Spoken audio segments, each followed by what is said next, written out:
নির্বাচনের আগেই যে অবস্থা শুরু হয়েছে, খুনাখুনি শুরু হয়ে গেছে, তাও আমাদের মধ্যে না, নিজেদের মধ্যে।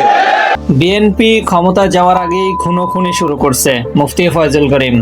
ইসলামী আন্দোলন বাংলাদেশের সিনিয়র নায়েবে আমির মুফতি সৈয়দ মোহাম্মদ ফয়জুল করিম বলেছেন, বিএনপি ক্ষমতা যাওয়ার আগেই খুনোখুনি শুরু করছে, নিজেরা নিজেদের মধ্যে খুনোখুনি করছে। যারা নিজেদের লোককে হত্যা করে সেই দল ক্ষমতায় গেলে দেশের মানুষ কিভাবে নিরাপদে থাকবে? বৃহস্পতিবার বিকালে মুন্সিগঞ্জ শহরের পুরাতন কাচারি এলাকার ডিসি পার্ক সংলগ্ন প্রধান সড়কে ইসলামী আন্দোলন জেলা শাখার উদ্যোগে আয়োজিত গণসমাবেশে তিনি এ মন্তব্য করেন।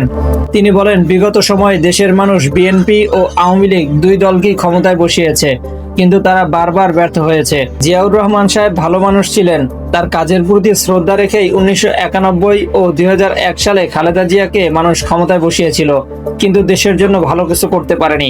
মুফতি ফয়জুল করিম আরো বলেন, শেখ সাহেবের গুণের কারণে 1996 সালে শেখ হাসিনাকেও মানুষ সুযোগ দিয়েছিল, কিন্তু সেই সরকারও মানুষকে হতাশ করেছে।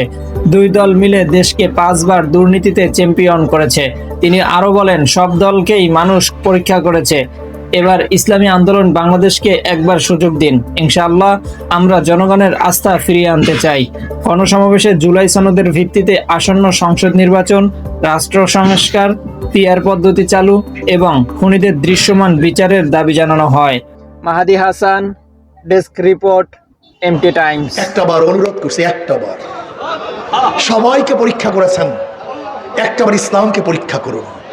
ইসলাম হারার জন্য দুনিয়াতে আসে না, জিতার জন্য দুনিয়াতে আসছে।